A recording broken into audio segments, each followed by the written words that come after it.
ब्रज 84 कोस का क्या महत्व है, इस ब्रज की रज का क्या महत्व है, आज संपूर्ण जानकारी आपको इस वीडियो के माध्यम से मिलने वाली है।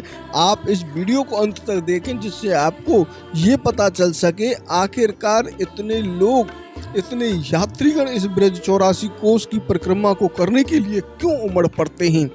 एक बार की बात है, भगवान श्री कृष्ण जी के माता पिता यशोदा मैया और नंद बाबा बोले, लाला हम तो चारों धाम की यात्रा करने काज जा रहे हैं। तो श्री कृष्ण जी बोले, अरे बाबा तुम इतनी उम्र में काहे क्यों जा रहे हो, वहाँ बड़ी बड़ी खाई होते हैं, बड़े बड़े वहाँ पे जानवर मिलते हैं, शेर चीते मिलते हैं, कहूँ पे पाम फिसल को कहूँ चीते पीते ने खा लो तो बड़ी दिक्कत रह जाएगी, बाबा तुम अब मत जाओ उम्र में। वो बोले, ना लाला हमने मन्नत मांगी कि जब हमारे घर में लाला है जाएगा तो हम जो है चारों धाम की यात्रा करवे का आज जाएंगे। तो श्री कृष्ण जी बोले, कोई बात ना है, चले जाओ। अब श्री कृष्ण जी कहने लगते हैं कि मैया बाबा मैं भी तुम्हारे संग चलूंगा। तब वो बोलते, ना लाला तू नहीं जाओगे हमारे संग में, तू नहीं रोके, नहीं रहे, नहीं गई न चरइयो और नहीं मौज मारियो। तो नंद बाबा और यशोदा मैया से श्री कृष्ण जी कहते हैं, चलो बाबा ठीक है, तुम्हें पहले पड़ाव तक तो मैं छोड़ा हूँ। तो श्री कृष्ण जी चल देते हैं और पहला पड़ाव पड़ता है उनका श्रीधाम वृंदावन के ज्ञान गूदड़ी में, और वहीं पर नंद बाबा जी रात्रि में विश्राम करते हैं। तो रात्रि में जब वो विश्राम करते हैं तो उनको नींद नहीं आती है, इस खुशी में कि मैं चारों धाम की यात्रा के लिए जा रहा हूँ। अब वो परेशान होते हैं, बार बार उठते हैं, खड़े होते हैं तो बाहर आ जाते हैं। बाहर आके क्या देखते हैं कि 7 बगुला उड़ते हुए आते हैं और वो पूरे काले के काले होते हैं। जैसे ही वो आते हैं और ज्ञान गूदड़ी की ब्रज की रज में छिपते हैं, लोट लगाते हैं, तो वो धीरे धीरे काले से सफेद होने लगते हैं। अब तो नंद बाबा का आश्चर्यचकित इतना ज्यादा हो गया, उन्हें समझ में नहीं आ रहा था ये हो क्या रहा है, आखिरकार कैसे ये काले आए थे और अब ये सफेद हो गए। और वो इसी चिंता में रह जाते हैं। फिर थोड़ी देर बाद उन्हें 4 हंस दिखाई देते हैं और वो चारों हंस आते हैं और वो भी बिल्कुल काले थे, बहुत ही ज्यादा काले। और उनको देखकर नंद बाबा जी फिर आश्चर्यचकित रह जाते हैं। जैसे ही वो ब्रज की रज से टच हुए, जैसे ही ब्रज की रज का स्पर्श उन्होंने किया तो फिर से वो सफेद हो गए। नंद बाबा बड़े ही आश्चर्यचकित होते हुए इस लीला को देख रहे थे। कुछ समय ही बीता था कि दूर से दौड़ता हुआ एक काला घोड़ा आया। अब नंद बाबा ने कहा, इस समय पर रात्रि में घोड़ा किसका आया है।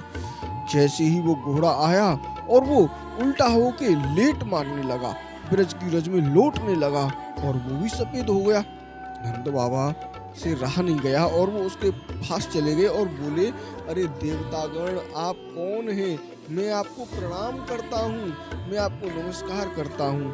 अब वो प्रयागराज थे, उन्होंने देखा अरे ये तो श्री कृष्ण जी के पिता नंद बाबा हैं, और उन्होंने प्रणाम किया, आदमियों की भाषा में प्रणाम किया।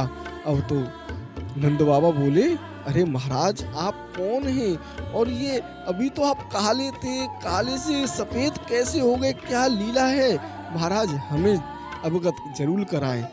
तब बोले कि मैं प्रयागराज हूँ और मैं प्रयाग से आया हूँ। जिस प्रकार से अब प्रयागराज में महाकुंभ लगने वाला है, तब महाकुंभ से पहले मैं इस ब्रज की रज में आया हूँ, और इस ब्रज की रज में आके जितने भी लोग होते हैं वो उन हमारे जैसे सनातन धर्म में पाप होते हैं, उन पापों को वहीं पर छोड़ के आ जाते हैं। और जो बाबा अभी आपने 4 हंस देखे थे ना, वो हंस थे चारों धाम, और जो आपने 7 बगुले देखे थे वो थे सप्तपुरियाँ। इन पुरियों में, इन चारों धामों में, इन पवित्र स्थानों में जो व्यक्ति जाते हैं वो अपने पाप को वहीं पर छोड़ के आ जाते हैं। और फिर पुनः 1-2 साल बाद फिर पहुंच जाते हैं अपने पापों को नष्ट करने के लिए। अब उन पापों को हम इकट्ठा करते रहते हैं। जब हमारी पूरी क्षमता खत्म हो जाती है, जब पापों का हमारा घड़ा भर जाता है, तो उन पापों को लेकर साथ में हम यहाँ पर शुद्ध होने के लिए आते हैं। इसी ब्रज की रज में जैसे ही हम लोट लगाते हैं, इस ब्रज की रज का स्पर्श करते हैं, वैसे ही वो सभी पाप हमारे नष्ट हो जाते हैं। एक भी पाप हमारा नहीं बचता है और पुनः हम शुद्ध होकर चले जाते हैं।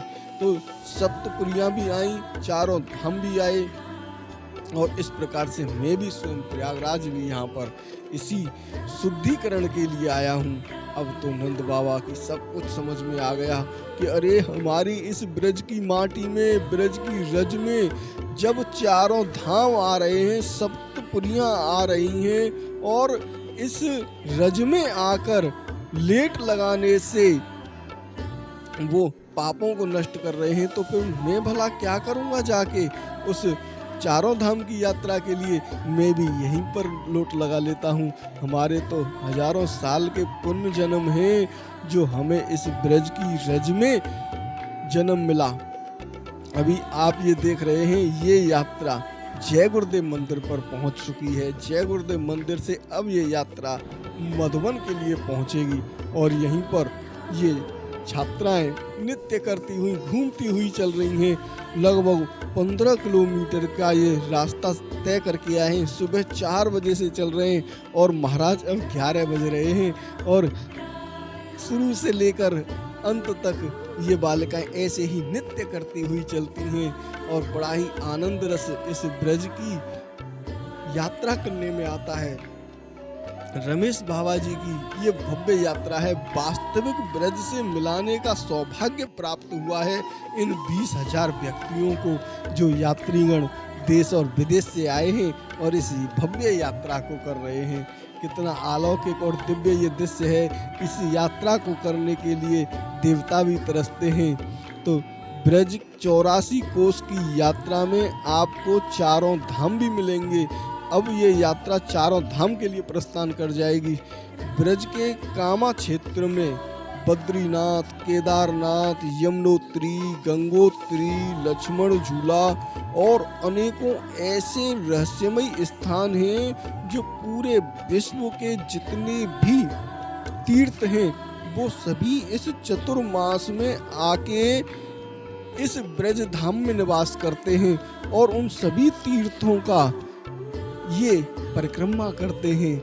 ये जितने भी यात्रीगण हैं ये संपूर्ण परिक्रमा को करते हैं। अब इस परिक्रमा में अगर कोई एक कांटा भी लग जाए तो वो भी बड़ा ही सौभाग्यशाली है, क्योंकि इस ब्रज की यात्रा करने में एक दुख भी मिल जाए, एक कांटा भी लग जाए तो वो हजारों पापों को नष्ट कर देता है। इस ब्रज में लगा हुआ एक भी चोट, जब हम परिक्रमा करते हैं तो पैरों में छाले भी हो जाते हैं, और जब भी व्यक्ति चलता है पैरों में छाले होने के बाद तो उनके पापों का अंत होता है। हजारों हजारों गुना उनके पाप इस ब्रज की यात्रा करने में नष्ट हो जाते हैं। 84 लाख योनियों के बंधन से व्यक्ति हमेशा के लिए मुक्त हो जाता है इस ब्रज 84 कोस की यात्रा को करने के बाद। इसीलिए ये देखें आप, ये बच्चा, छोटा सा बच्चा यहाँ पर चलने में असमर्थ था तो उसे गोदी में ले लिया गया है। अब कंधे पर बिठाकर उसको लेके जा रहे हैं, गोदी में लिटा के लेके जा रहे हैं, क्योंकि बहुत छोटे छोटे बच्चे इतनी ज़्यादा अधिक दूरी तय नहीं कर पाते हैं। तो साथियों, मिलते हैं आपको श्रीधाम मधुबन में, और इस वीडियो को आपने अंत तक देखा उसके लिए बहुत बहुत धन्यवाद। इसी तरीके से आप अपने प्यार को बरसाए रखें, दूसरे लोगों के पास वीडियो को शेयर करना बिल्कुल न भूलें। राधे।